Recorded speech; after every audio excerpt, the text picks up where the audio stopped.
माता की, भारत माता की, भारत माता की। वंदे वंदे वंदे। नमः पार्वती पतये हर हर। भारतीय जनता पार्टी के जिला के अध्यक्ष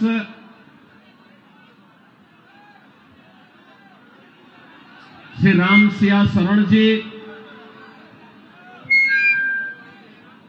लोकप्रिय सांसद श्री योगेंद्र चंदोलिया जी, भारतीय जनता पार्टी के लोकप्रिय प्रत्याशी श्री बजरंग शुक्ला जी, जिला प्रभारी श्री योगेश आत्रे जी, विधानसभा प्रभारी विनोद भारद्वाज जी, लोकेश प्रजापति जी, मंच पर उपस्थित भारतीय जनता पार्टी के सभी पदाधिकारीगण,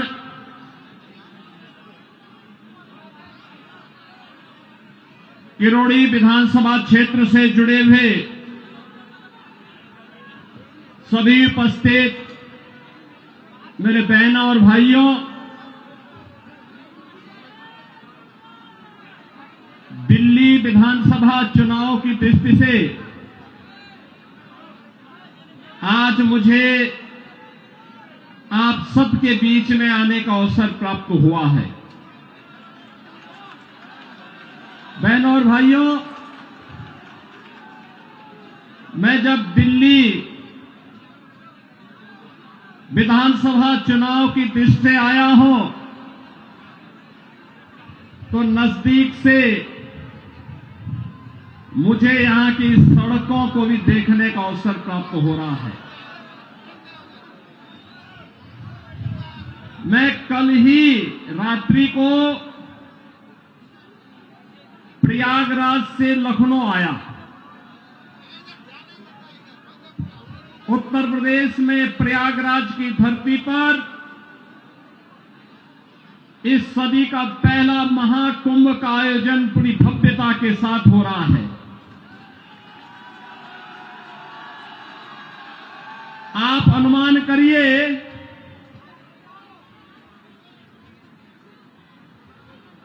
13 जनवरी से पौष पूर्णिमा से और आज 23 जनवरी तक इन 10 दिनों में 10 करोड़ श्रद्धालुओं ने प्रयागराज में मां गंगा, मां यमुना और मां सरस्वती के त्रिवेणी के संगम में पावन स्नान करके पुण्य के भागीदार बने हैं। आप प्रयागराज में जाएंगे तो अच्छी शानदार सड़कें मिलेंगी, कहीं गंदगी नजर नहीं आएगा, बिजली पूरी मिलेगी, कनेक्टिविटी चाहे वह सड़क की हो, रेल की हो या फिर हवाई जहाज की, तीनों की बेहतरीन कनेक्टिविटी प्रयागराज के लिए उपलब्ध रहेगी। बहनों और भाइयों, एक और प्रयागराज मां गंगा के तट पर लगने वाला इस सदी का सबसे बड़ा महाकुंभ प्रधानमंत्री मोदी जी के विजन के अनुरूप देश और दुनिया से आने वाले श्रद्धालुओं को न केवल आकर्षित कर रहा है बल्कि पुण्य का भागीदार भी बना रहा है। नमामि गंगे परियोजना के बाद मां गंगा की अविरल और निर्मल धारा का दर्शन देश और दुनिया कर रहा है, संगम में स्नान कर रहा है। कल आपने देखा होगा उत्तर प्रदेश सरकार के मेरे सभी मंत्रीगण 54 मंत्री मेरे साथ प्रयागराज के संगम में एक साथ डुबकी लगाए हैं, एक साथ डुबकी लगाए हैं, पुण्य के भागीदार बने हैं। हम सब सौभाग्यशाली हैं कि देश और दुनिया से आने वाले श्रद्धालुओं की सेवा करने का इस महाकुंभ के बहाने हमें अवसर मिला और उत्तर प्रदेश को नजदीक से देखने का अवसर इन सभी पूज्य संतों को, श्रद्धालुओं को प्राप्त हो रहा है। बहनों और भाइयों, अगर एक मुख्यमंत्री के रूप में मैं और मेरे मंत्रीगण प्रयागराज के संगम में स्नान कर सकते हैं, तो मैं पूछना चाहता हूं, दिल्ली में आम आदमी पार्टी के अध्यक्ष से अरविंद केजरीवाल जी से मैं पूछना चाहता हूं, क्या यमुना जी में वह भी अपने मंत्रियों के साथ जाकर के स्नान कर सकते हैं क्या?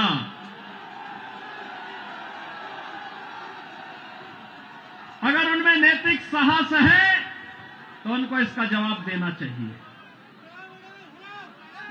यमुना मैया को एक गंदे नाले के रूप में बदलने का अपराध क्या उन्होंने किया है कि नहीं किया है? और अगर वह व्यक्ति इस बात का अपराधी है तो फिर मुझे नहीं लगता है कि जनता जनार्दन की इस अदालत में उन्हें कोई माफी दी जानी चाहिए। वो माफी के हकदार नहीं हो सकते। बहनों और भाइयों, आज जब हम लोग दिल्ली की स्थिति को देख रहे हैं, ये राष्ट्रीय राजधानी है और राष्ट्रीय राजधानी में एनडीएमसी के क्षेत्र को छोड़ दें, शेष दिल्ली में क्या स्थिति है सड़कों की, शेष दिल्ली में क्या स्थिति है सीवर की, शेष दिल्ली में क्या स्थिति है स्वच्छता की और क्या स्थिति है पेयजल की। ये बुनियादी सुविधाएं होती हैं, ये बुनियादी सुविधाएं होती, हर नागरिक का अधिकार होता है इन सभी सुविधाओं पर। याद करिए, आज से एक दशक पहले तक लोग याद करते थे, सुविधा प्राप्त करने के लिए दिल्ली आने की बात करते थे, सुविधाओं के लिए दिल्ली आते थे। अच्छी सड़क देखनी हो, मॉडल देखना हो, मेट्रो का मॉडल जो सरदार अटल बिहारी वाजपेयी जी ने प्रारंभ किया था, उसे देखने के लिए पूरा देश दिल्ली आता था। सड़कों की बात होती थी, दिल्ली आता था। स्वच्छता की बात होती थी, दिल्ली आता था। कोई नया कार्य होता था, उसको देखने के लिए लोग दिल्ली आते थे। लेकिन बहनों और भाइयों, आज क्या स्थिति है, क्या बना दिया है? सड़क पे गड्ढा है या गड्ढे में सड़क है, कोई पता ही नहीं लग रहा है। मैं जब से चल रहा हूं यही दिल्ली के अंदर देख रहा हूं। बहनों और भाइयों, ये हमने खिलवाड़ करने की छूट एक व्यक्ति को और उनके गिरोह को क्यों दे दी है? स्वच्छता की स्थिति कितनी दुर्गतिपूर्ण है। कूड़ा का ढेर पड़ा हुआ है, गंदगी का ढेर पड़ा हुआ है। दिल्ली राष्ट्रीय राजधानी के अंदर इस प्रकार की दुर्गति हो, सीवर बह रहा सड़कों पर, हमारे वाहनों को भी उसी सीवर के बहते हुए सीवर से गुजरना पड़ा। और अभी तो पेयजल का भीषण संकट आने वाला है। दिल्ली में आम आदमी पार्टी की सरकार का पाप का भुक्तभोगी हमारी पावन मथुरा वृंदावन के श्रद्धालुओं को और संतों को भी उठाना पड़ता है। वहां मां गंगा एक गंदे नाले में बदल करके जाती है। जब भी नमामि गंगे परियोजना के अंतर्गत मां यमुना की शुद्धता की बात आई, स्वच्छता की बात आई, तो अरविंद केजरीवाल एंड कंपनी ने कोई सहयोग नहीं किया। ये सहयोग नहीं करना चाहते। कोई विकास का कार्य नहीं करना चाहते, किसी विकास की परियोजना का मौके पे जाकर के भौतिक सत्यापन नहीं करना चाहते, जनता को बुनियादी सुविधा मिले, उसका अधिकार प्राप्त हो, ये वे काम नहीं करना चाहते। इनका तो एक ही कार्य है, प्रातः काल होते ही सोशल मीडिया पर झूठे ट्वीट करना, झूठी फिल्मों का प्रदर्शन करना, झूठे प्रेस वक्तव्य और प्रेस वार्ता के माध्यम से केवल गुमराह करने वाले वक्तव्यों को देना। जितना समय झूठ बोलने की एटीएम के रूप में आम आदमी पार्टी और उनके नेता समय बर्बाद करते हैं, ये झूठ का एटीएम बनने की बजाय अगर उन्होंने जनता की जन सुविधा और विकास के बारे में सोचा होता तो 10 वर्ष में दिल्ली की कायाकल्प हो गई होती, दिल्ली बदल गई होती। लेकिन बहन और भाइयों, दिल्ली बदलने की नहीं, इन लोगों ने दिल्ली को तो एक कूड़ा घर बना दिया है, दिल्ली को अव्यवस्था का एक अड्डा बना दिया है। आजकल मैं सुन रहा हूं अपने भाषणों में से अरविंद केजरीवाल जी बार बार उत्तर प्रदेश की चर्चा कर रहे हैं, लेकिन उनको भूलना नहीं चाहिए अब मॉडल के रूप में उत्तर प्रदेश को लोग देख रहे हैं। मैं पूछना चाहता हूं, दिल्ली के अंदर भी ओखला औद्योगिक क्षेत्र है और पिछले 10 वर्ष में उद्योग ना के बराबर लगे हैं, कोई सुविधा नहीं, कोई सुविधा नहीं। आम आदमी पार्टी ने एक सुनियोजित साजिश के अंतर्गत ओखला दिल्ली के अंदर उद्योग तो नहीं लगने दिए, कोई रुचि भी नहीं ली, लेकिन इसमें बांग्लादेशी घुसपैठियों को, रोहिंग्या को जरूर बसाने का काम किया है। आम आदमी पार्टी के नेताओं के घर में आधार बनाने की मशीन के माध्यम से आधार बांटे जाते हैं इन बांग्लादेशी घुसपैठियों को, और दूसरी तरफ उत्तर प्रदेश में न्यू ओखला के रूप में नोएडा की तस्वीर भी आप सबके सामने है। आज आप जाइए दिल्ली की सड़कों को और नोएडा की सड़कों को जाकर के देखो, जमीन आसमान का अंतर नजर आएगा। दिल्ली की सड़कों को और गाजियाबाद की सड़कों को जाकर के देखो, जमीन आसमान का अंतर नजर आएगा। उत्तर प्रदेश के शिक्षण संस्थानों को, उत्तर प्रदेश के मेडिकल कॉलेजेस को और दिल्ली के अंदर यहां की राज्य सरकार के द्वारा चलाए जाने वाले वे जर्जर विद्यालय के भवनों को देख करके आप अंदाजा लगा सकते हैं कि बच्चों के भविष्य के साथ इनका व्यवहार क्या है। बहनों और भाइयों, एक सुनियोजित साजिश के तहत दिल्ली की जनता को तो इन्होंने जन सुविधाओं से वंचित रखा ही, साथ साथ राष्ट्रीय सुरक्षा के साथ खिलवाड़ भी इन्होंने उन अपने शरारत भरी कृत्यों से किया है। आपने देखा होगा 2020 में दिल्ली के अंदर किस तरीके से दंगे करवाए गए और आम आदमी पार्टी के पार्षद और उनके विधायकों की संलिप्तता इस पूरे षड्यंत्र में सामने आई थी। ये लगातार राष्ट्रीय सुरक्षा के साथ खिलवाड़ कर रहे हैं। स्वाभाविक रूप से जो अपने गुरु सरदे अन्ना हजारे को धोखा दे सकता हो, वह व्यक्ति जनता को भी धोखा देने में माहिर होगा। देश को भी धोखा दे रहे हैं, जनता जनार्दन को भी धोखा दे रहे हैं।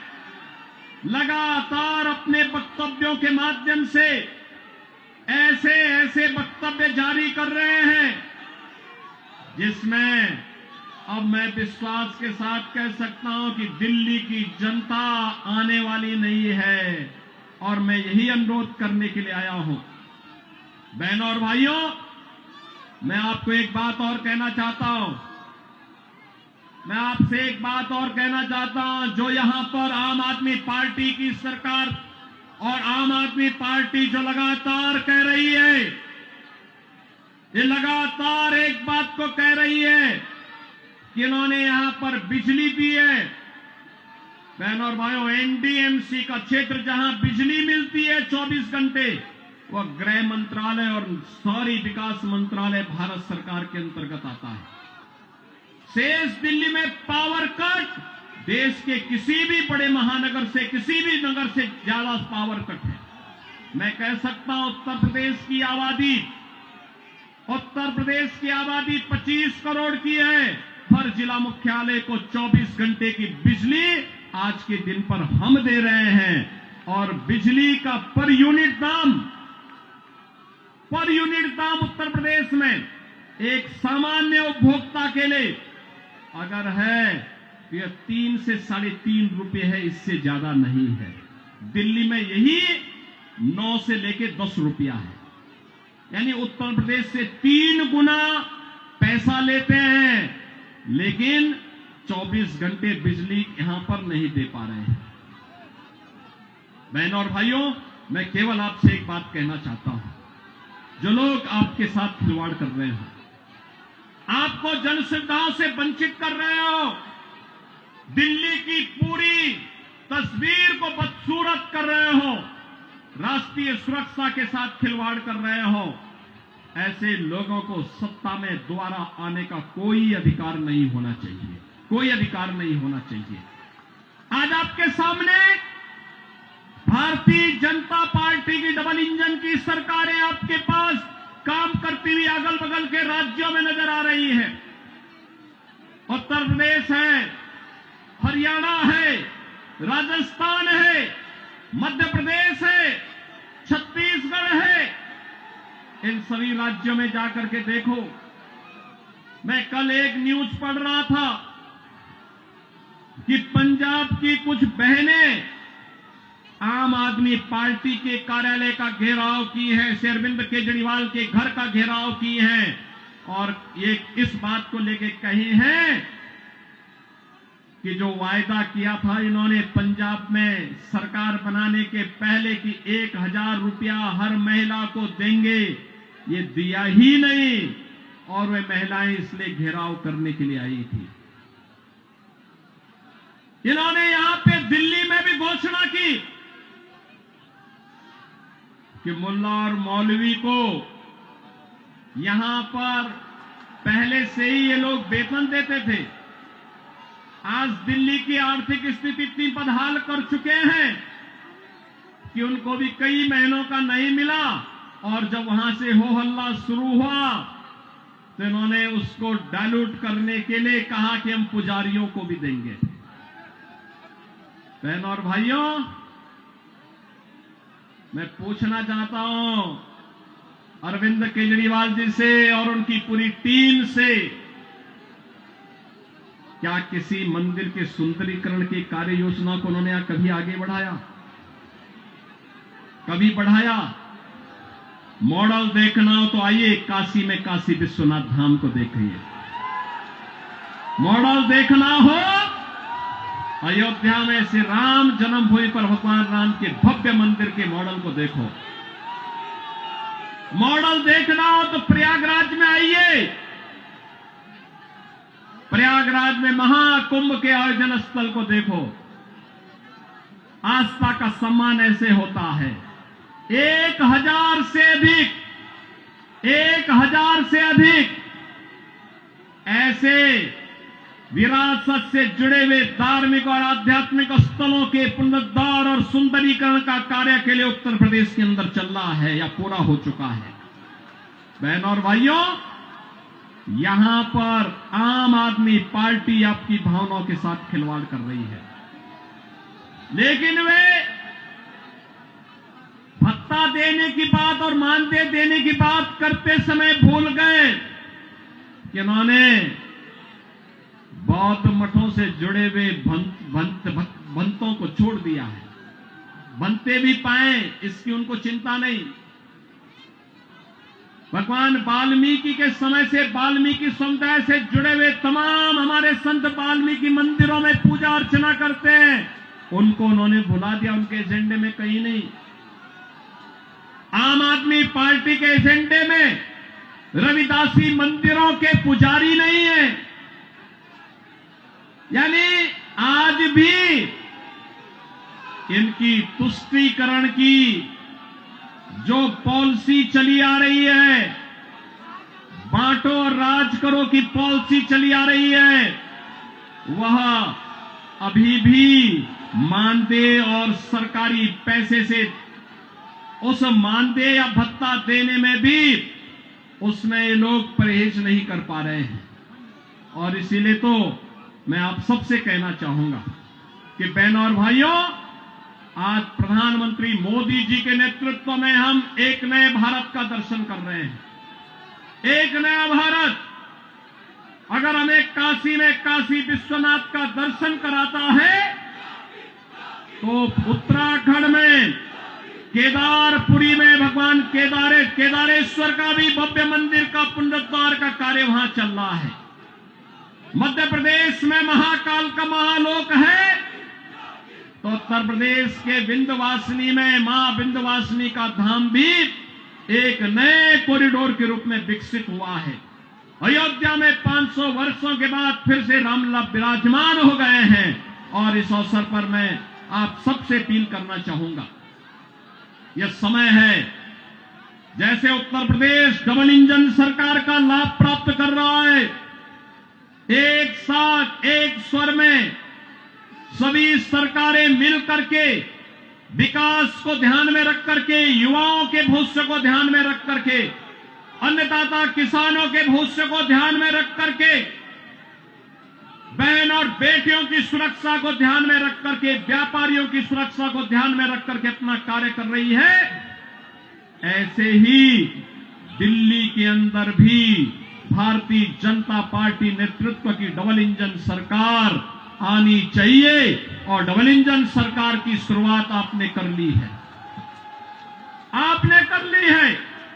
याद करिए, जब से अरविंद केजरीवाल और उनके मंत्रियों को भ्रष्टाचार के मामले में जेल में बंद किया गया था, जेल से जमानत पे छूटने के बाद इन्होंने कहा था कि जनता जनार्दन फैसला करेगी। अरे जनता जनार्दन ने तो लोकसभा चुनाव में फैसला कर लिया है।